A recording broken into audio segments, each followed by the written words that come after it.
नमस्कार, हमारे digital platform में आपका स्वागत है। लद्दाख की बर्फीली वादियों में इस वक्त बेशक नजारा शांत दिखाई दे रहा है, लेकिन दरअसल अंदर का उबाल कहीं ज्यादा गहरा है। पर्यावरणविद और सामाजिक कार्यकर्ता सोनम वांगचुक की गिरफ्तारी ने इस शांत वातावरण में शायद हलचल सी पैदा कर दी है। लेह की एपेक्स बॉडी और कारगिल डेमोक्रेटिक अलायंस ने पूरे लद्दाख में अपने विरोध के लिए नई रणनीति अपनाई है। 163 ब्लॉकों में गाँव-गाँव शांति मार्च, ब्लैकआउट प्रोटेस्ट और लोगों द्वारा घरों की बत्तियां बंद करना ये सिर्फ आंदोलन नहीं बल्कि एक संदेश पहुंचाने का एक नया तरीका है कि लद्दाख की जनता ने ये अब शांतिपूर्ण तरीका अपनाया है अपनी बात सरकार तक पहुंचाने का, एक विरोध व्यक्त करने का। तो इस पूरे जो ये आंदोलन है इसमें लोग अपने कंधों पर काले बैंड भी पहनेंगे और काले बैंड पहनकर सरकार के प्रति शांतिपूर्ण विरोध व्यक्त करेंगे। और साथ ही आपको बताएंगे कि जो सोनम वांगचुक है उनका जो मामला है, उनकी गिरफ्तारी के बाद उनकी रिहाई का जो मामला है वो सुप्रीम कोर्ट में उस पर 14 अक्टूबर को सुनवाई होनी थी, लेकिन अब वो सुनवाई टल गई है। तो इस खास रिपोर्ट में आपको ये भी दिखाएंगे कि क्यों ये सुनवाई टल गई है, और इस खास रिपोर्ट में हम आपको दिखाएंगे कि कैसे अदालत में सोनम वांगचुक की सुनवाई, प्रशासन और सरकार के कदम और आम जनता की एकजुटता इस आंदोलन को एक नई दिशा दे रही है। देखिए ये खास रिपोर्ट। लद्दाख की दो बड़ी संस्थाएं एपेक्स बॉडी लेह और कारगिल डेमोक्रेटिक अलायंस ने मौजूदा हालात को लेकर संयुक्त बयान जारी किया है। दोनों ने ये ऐलान किया है कि आने वाले दिनों में 163 ब्लॉकों में गांव-गांव शांति मार्च निकाला जाएगा। इसके बाद पूरे लद्दाख में ब्लैकआउट प्रोटेस्ट किया जाएगा। शाम 6 बजे से 9 बजे तक लोग अपने घरों की बत्तियां बंद रखेंगे ताकि ये संदेश जाए कि लद्दाख अंधेरे में है। लोग अपने कंधों पर काले बैंड भी पहनेंगे जो सरकार के प्रति उनके शांतिपूर्ण विरोध का प्रतीक होगा। एपेक्स और केडीए की कोर कमेटी ने डिसाइड किया है कि बहुत जल्द ही हम यहाँ पे साइलेंट पीसफुल मार्च करेंगे 10 बजे से लेकर 12 बजे तक। और जिस दिन साइलेंट पीसफुल मार्च होगी सभी अपने बाजुओं पे काले पट्टियां बांध के निकलेंगे, ये बतलाने के लिए कि लद्दाख अभी भी अंधेरे में है, लद्दाख में अभी भी दहशत है, अभी भी खौफ का एक माहौल बनाए रखा है। इस चीज को बतलाने के लिए सभी लद्दाखी, लेह के हों या करगिल के हों, लद्दाख के मटाइन, करगिल के मटाइन से लेकर चुशुल तक सारे Ladakhi district headquarter, sub division headquarter, block headquarter पे पीसफुल साइलेंट मार्च करेंगे, अपने डिमांड्स को लेकर मार्च करेंगे। और उसी शाम को 6 बजे से लेकर 9 बजे तक पूरी लद्दाख ब्लैकआउट रहेगी, ये बतलाने के लिए कि जब तक लद्दाखियों को इंसाफ नहीं मिलती है, जब तक लद्दाखियों के हुकूक बहाल नहीं होती है, कॉन्स्टिट्यूशन आइन ने जो हमें हुकूक दी है, राइट्स दी है, स्पेशली स्टेटहुड और 6 शेड्यूल्स नहीं मिलती है, लद्दाखी खामोश बैठने वाले नहीं है। ये आंदोलन दरअसल सोनम वांगचुक की गिरफ्तारी के बाद और तेज हुआ है। 26 सितंबर को लेह के उपायुक्त ने उन्हें राष्ट्रीय सुरक्षा कानून NSA की धारा 3(2) के तहत गिरफ्तार किया था। वांगचुक लद्दाख को राज्य का दर्जा देने और संविधान की 6ठी अनुसूची में शामिल करने की मांग को लेकर प्रदर्शन कर रहे थे। इसी दौरान विरोध प्रदर्शन हिंसक हो गए, जिसमें 4 लोगों की मौत हो गई और कई लोग घायल हुए। 2 दिन बाद प्रशासन ने वांगचुक को हिरासत में लेकर राजस्थान के जोधपुर सेंट्रल जेल भेज दिया। अब ये मामला सुप्रीम कोर्ट तक पहुंच गया है। वांगचुक की पत्नी गीतांजलि अंगमो ने उनकी सुरक्षा और अधिकारों से जुड़ी याचिका दाखिल की है। इस मामले में मंगलवार को सुनवाई होनी थी, लेकिन वरिष्ठ वकील कपिल सिब्बल के अनुरोध पर अब ये सुनवाई 15 अक्टूबर को होगी। पिछली सुनवाई में अदालत ने केंद्र सरकार, लद्दाख प्रशासन और जोधपुर जेल को नोटिस जारी कर जवाब दाखिल करने को कहा था।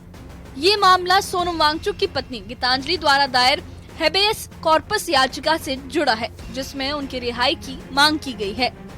24 तारीख को अचानक से जो है तशद्दुद होता है, हिंसा होती है और उसमें भारतीय जनता पार्टी का जो ऑफिस है उसको जला दिया जाता है। सेक्रेटरीट जो वहां पर हिल डेवलपमेंट काउंसिल का है उसको नुकसान पहुंचाया जाता है, गाड़ियों को आग लगाई जाती है और इस पूरी हिंसा में 4 लोगों को गोली लगती है और उनकी मौत हो जाती है।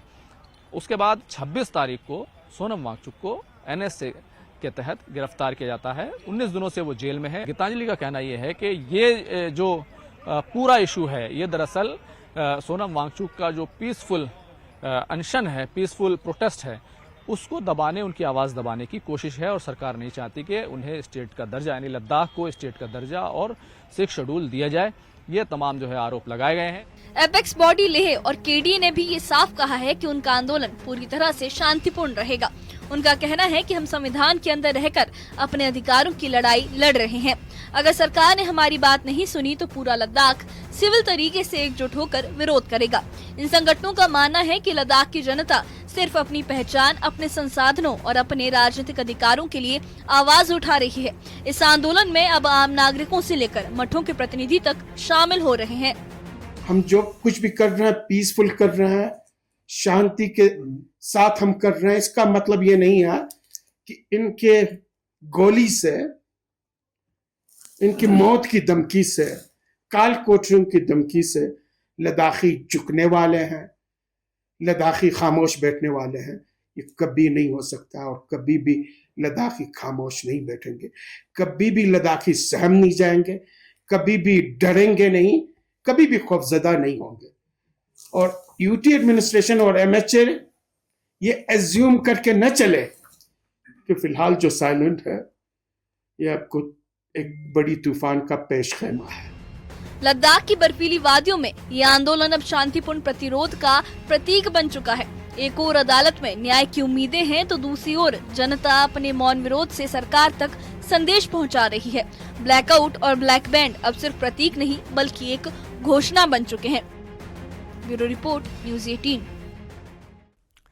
लद्दाख की दो बड़ी संस्थाएं एपेक्स बॉडी लेह और कारगिल डेमोक्रेटिक अलायंस ने मौजूदा हालात को लेकर संयुक्त बयान जारी किया है और दोनों ने ये ऐलान किया कि आने वाले दिनों में 163 ब्लॉकों में गांव-गांव शांति मार्च निकाला जाएगा। इसके बाद पूरे लद्दाख में ब्लैकआउट प्रोटेस्ट किया जाएगा। शाम 6 बजे से 9 बजे तक लोग अपने घरों की बत्तियां बंद रखेंगे ताकि ये संदेश जाए कि लद्दाख अंधेरे में है।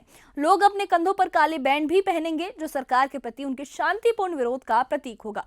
यह आंदोलन दरअसल सोनम वांगचुक की गिरफ्तारी के बाद से और तेज हुआ है। 26 सितंबर को लेह के उपायुक्त ने उन्हें राष्ट्रीय सुरक्षा कानून की धारा 3(2) के तहत गिरफ्तार किया था। वांगचुक लद्दाख को राज्य का दर्जा देने और संविधान की 6ठी अनुसूची में शामिल करने की मांग को लेकर प्रदर्शन कर रहे थे। इसी दौरान विरोध प्रदर्शन हिंसक हो गए जिसमें 4 लोगों की मौत हो गई और कई लोग घायल हुए हैं। 2 दिन बाद प्रशासन ने वांगचुक को हिरासत में लेकर राजस्थान के जोधपुर सेंट्रल जेल भेज दिया। अब यह मामला सुप्रीम कोर्ट तक पहुंच गया है। वांगचुक की पत्नी गीतांजलि आंगमो ने उनकी सुरक्षा और अधिकारों से जुड़ी याचिका दाखिल की थी। अब इस मामले में मंगलवार को सुनवाई होनी थी, लेकिन वरिष्ठ वकील कपिल सिब्बल के अनुरोध पर अब ये सुनवाई 15 अक्टूबर को होगी। पिछली सुनवाई में अदालत ने केंद्र सरकार, लद्दाख प्रशासन और जोधपुर जेल को नोटिस जारी कर जवाब दाखिल करने को कहा था। ये मामला सोनम वांगचुक की पत्नी गीतांजलि द्वारा जो दायर हेबिस कॉर्पस याचिका है उससे जुड़ा है, जिसमें उनकी रिहाई की मांग की गई है। अब एपेक्स बॉडी लेह और केडीए ने भी ये साफ कहा है कि उनका आंदोलन पूरी तरह से शांतिपूर्ण रहेगा। उनका ये कहना है कि हम संविधान के अंदर रहकर अपने अधिकारों की लड़ाई लड़ रहे हैं। अगर सरकार ने हमारी बात नहीं सुनी तो पूरा लद्दाख सिविल तरीके से एकजुट होकर विरोध करेगा।